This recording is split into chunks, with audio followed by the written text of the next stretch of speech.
Hello, everybody. How are you? How are things in your world? We're back, and we're going to continue our series on Wichita. Now, in this case, for this video, we're going to focus on a little bit more of the history, bring it right up to date. So it's not going to be a long one, and then we're going to get into other topics about Wichita in the geography, the demographics, the economy, all kinds of stuff to give you the full flavor of this great town in Wichita, poised to take over Kansas City very shortly as it continues to grow and people move there and find out what a great place it is. Now, of course, this is a parody channel. What you're about to hear is mostly BS, so we're just joking around over here.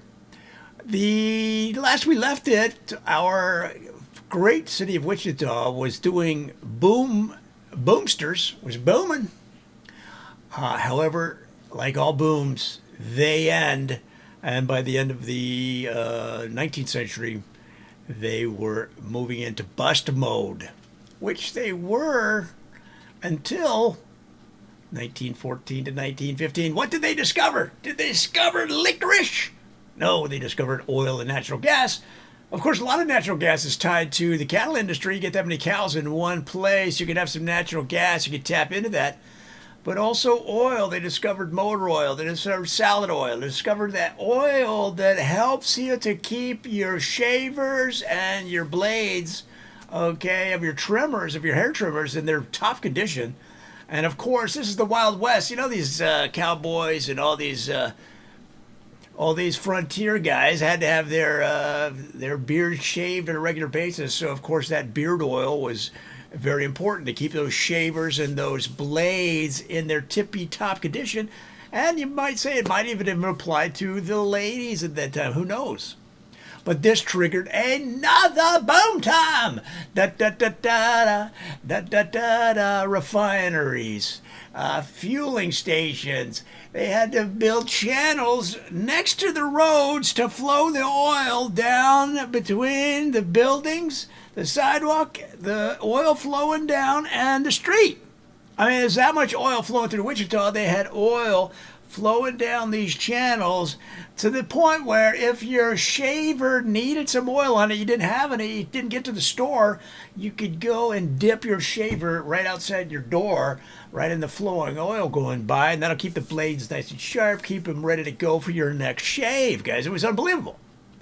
So the beginnings of the early fortunes started to be formed in this time, including the guy that invented Charlie Brown. The Charlie Brown strip was born right around this time.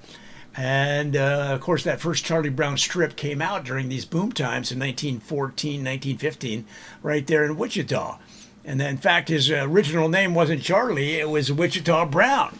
Now, of course, there's the trip as the strip evolved and different characters came in and left. In fact, a lot of times the characters would leave the Charlie Brown strip and they'd go right into TV shows like MASH, The Friends Show, a lot of the big shows. So now you're starting to expand the money you're making in the oil business and related industries, of course.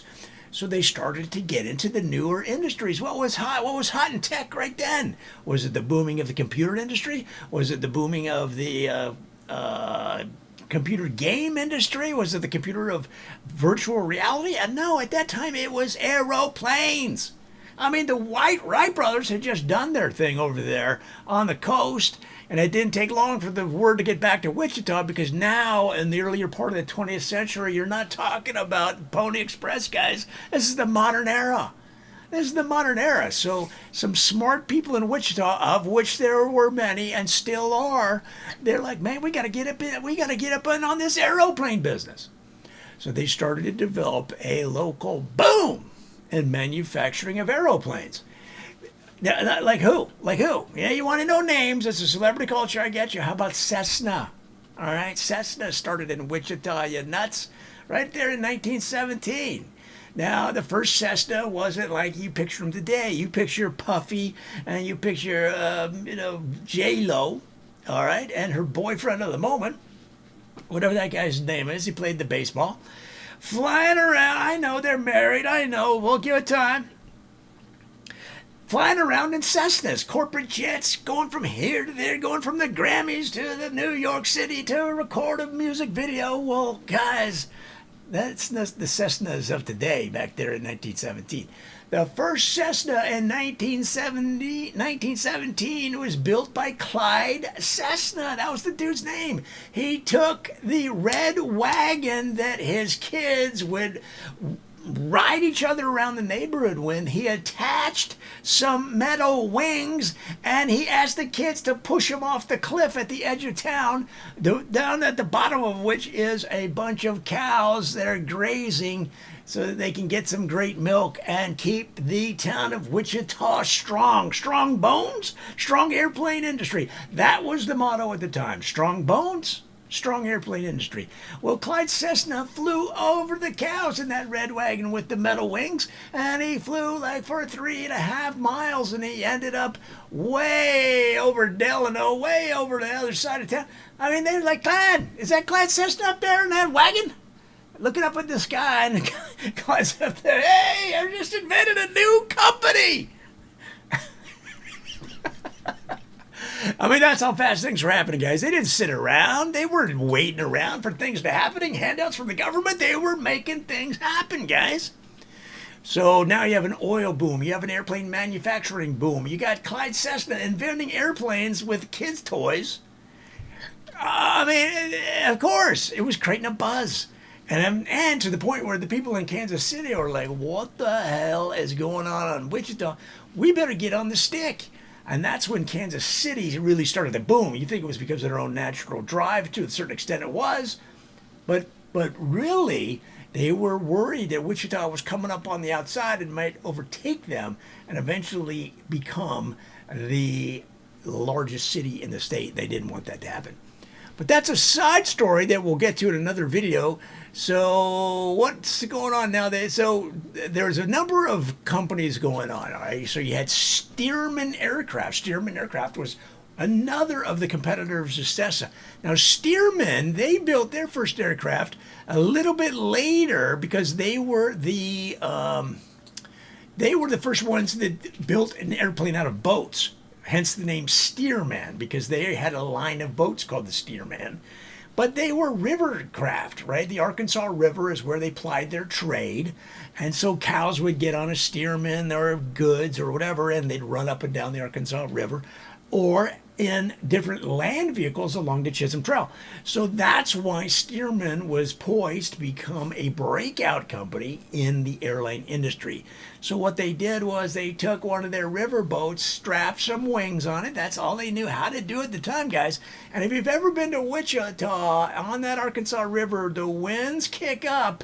So all they did was steer the head of the boat, the bow of the boat, into the wind and waited for nature to take its course. The planes would lift up, the planes/boats would lift up, and then they could deliver their goods, not just on the waterways, guys, but in the air using the power of the wind along the plains. And in fact, some of those first flights went as far away as Chicago, sometimes to Akron, Ohio, okay, if they needed to give some tires. They'd go all the way to Akron, Ohio. So it was just an exciting time, right? Another company that was started in Wichita at that time was Beechcraft, okay? A guy named Walter Beech. Now, Beechcraft was a hybrid of the boat-style Stearman aircraft and the wagon-style of the Cessna. The Beechcraft was invented from surfboards. Now you're saying, wait a minute, where do you surf? Where do you surf in Wichita? Well, guys, in those days, they didn't know any better. They'd surf right on the Arkansas River.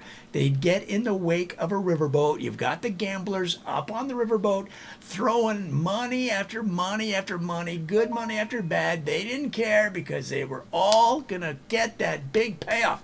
That's the gambler's curse. They're waiting for that big hit. It's in their brain. They're going to go over the top, and one of these days they're going to hit it big. Well, sometimes they do, and that's what keeps them going.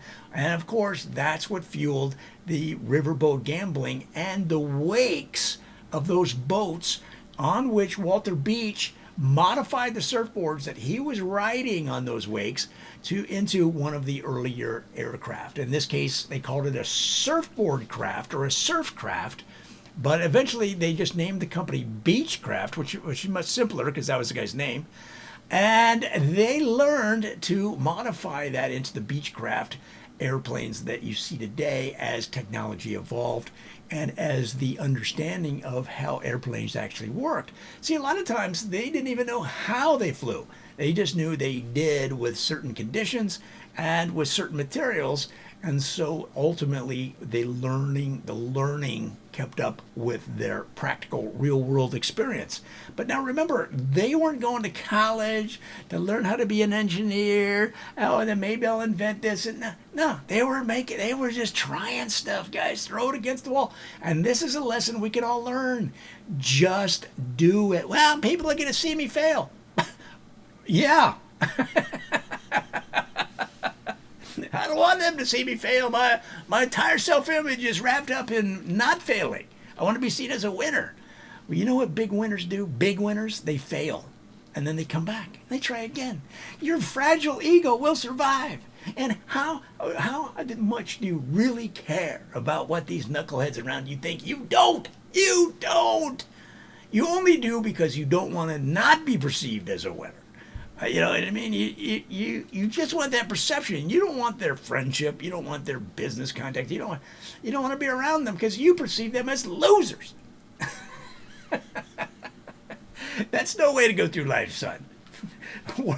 That's no way to go through life, worrying about what other people think that you don't care about anyway. What you should do is care about what you think, take action, and then modify your behavior on the results of those actions. How does that sound? Sounds much more fun to me. So what happens when you build all these airplanes? You start being called the air capital of the world. In Wichita? Yeah. Because what do you want to do when you live in Wichita? You want to go to Seattle. You want to go to Chicago. You want to go to New York City. You want to go to Florida. You want to go to Corpus Christi. Okay, to get down there to Texas, to Padre Island. Maybe you want to go to L.A. to see them movies made, okay, or Mexico, the Mexican Riviera, maybe. But you're going to need to get out of town. Or how you going to do that? You going to hitchhike? You need to get on an airplane. You're going to need to get on an airplane. And so that's one of the unknown reasons that this became such an aviation capital, was that people needed to fly to get to all these exciting areas outside of the boomtown of Wichita, because Wichita only had so many things that you could do there. They had a lot. They had movie theaters, okay? They had regular theaters, okay? Live theater. They had roller derby. They had one of the first roller derby teams called the Wichita Tatas. Okay, and what they would do is throw the other girls from the other roller derby teams over the side, and then their saying was "ta-ta." Okay, see you at the hospital. And usually they'd throw them over, and the opponent would end up with a broken arm, broken leg. Sometimes they'd crack their skull. And in fact, at one time in 1935, they wanted to change the name of the Tatas to the Skullcrackers. Okay. But this is what they call retro. It was kind of a marketing approach of keeping things the same, so that people that grew up with the Tatas knew it, and as they got older, they were still going to the matches. Okay, so it was more of an emotional marketing decision than it was a accuracy, because so much of marketing doesn't have to do with the accuracy; it has to do with the emotional connection to the brand. Well, guys, I mean, if you think this is one of the most exciting cities in the early part of the 20th century, you're absolutely right, because the Wichita Municipal Airport became the largest airport in the Midwest, larger than anything in Chicago, okay? It was 3 times, 4 times, 5 times the size of any airport in the Midwest, and rivaled the size of JFK in New York, of LaGuardia, and some of the international airfields, because they were making so many airplanes, they didn't have anywhere to put them. They didn't have anywhere to park them. So a lot of that airfield space was just parking. But as a result, you could go pick up an airplane for a pretty good price. You could trade in your car on an airplane, which you could then drive around. You could actually drive around your airplane on the roads of Wichita. There were so many airplanes, they legally allowed you to locally drive your airplane around. And now drive-throughs had not yet quite been invented, so it wasn't really any reason not to drive your airplane around. Okay? And if you had to, if you wanted to just fire it up and you're going down the freeway, you take off. There they go. Okay? Or you just call from the airplane, call your relatives and just say, hey man, I'm on a payphone in the airplane. I'm going to be gone for a couple weeks. And they're like, all right, we'll see you when you get back. It's just how it went. All right? So now you got this boomtown of aviation, oil, aircraft manufacturing, airplanes, oil channeling down the middle of the roads. I mean, Wichita was becoming the new Chicago, really, is what was happening. And so what do you get when all these industries are exploding? Yeah, a population explosion. You got babies running around, and you got kids making babies, and babies, growing up to make more babies. They had, at one time, more kids' daycare centers and more church and school after-school care centers than any city in the world. Because of the population explosion, everybody is moving to Wichita, and they're having kids. And their kids started to have kids as generation after generation moved into the leadership positions of the community, of the organizations, the educational institutions, and so on. So now, what was one of the other strong brands that grew or started in this area? Okay, if you've ever heard of it, you've got Coleman camping gear. Coleman camping gear. And how did they start? They started out making Coleman tents. Why were they making tents? Because of the population explosion. They couldn't build homes fast enough. They had to live in tents. And Coleman said, listen, I'm usually making shirts for the people that work on the line at the aviation industry. I'll just make you a big tent. You can just, instead of they put an airplane out on those airfields, they made tents. And so a lot of people lived on the airfields, and sometimes they lived next door to a plane. And they would take that plane to get chores done. They'd pick up milk. They'd pick up bread. They'd pick up tickets to the local games, right? The local sporting events. And but they had to live in the tents because they didn't have enough places to live.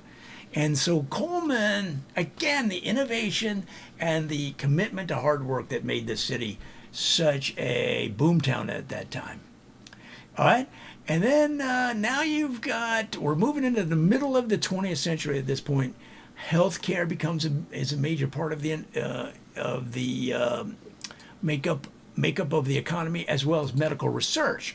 And the problem that they were having with healthcare, the reason healthcare and medical research started to become prominent, is that you had all these young kids, like 10, 11-year-olds, getting in these airplanes and trying to fly them. They had too many airplanes and too many kids. Well, you can't watch your kids. If you've ever had kids, you can't watch them at all times. They're running around. Sometimes they climb into an airplane, start it up, and run it down the runway. Well, of course, a lot of times they don't get off the ground, but they crash. They hit their head. They need to go to the hospital. And they're like, man, the kid hit his head on the steering wheel of the plane because he was trying to get it liftoff. And he's like 9 years old. So then healthcare began to grow, as did medical research. Why are these kids so crazy? Well, again, if you've had kids, you know that kids are just naturally crazy. There's something wrong with them. Every culture, it doesn't matter how old kids are, they're just loose in the head. No science can explain it. They're just crazy. And so we just have to accept that and treat them as the crazy people that they are until they're probably 36, 37. All right. And then, that's kind of where we got to in the 20th century. Now, in the 21st century, 21st century. Are you kidding? Like, that's the one we're in now? Well, yeah. Things started to wind down for some of the companies in aviation, like Boeing.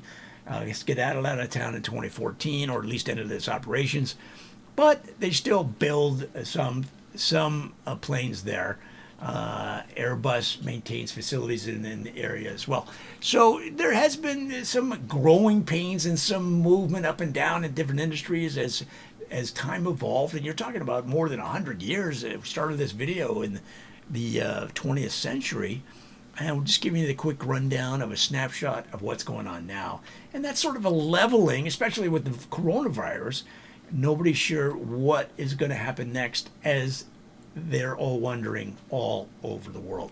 But that kind of brings us up to date. So let's go on to other parts of this great town with that setup. With that setup, you get an overview of their history. Let's go on to find out more about the culture, the sports, the geography, and all the great things about Wichita. Come on back. Yo.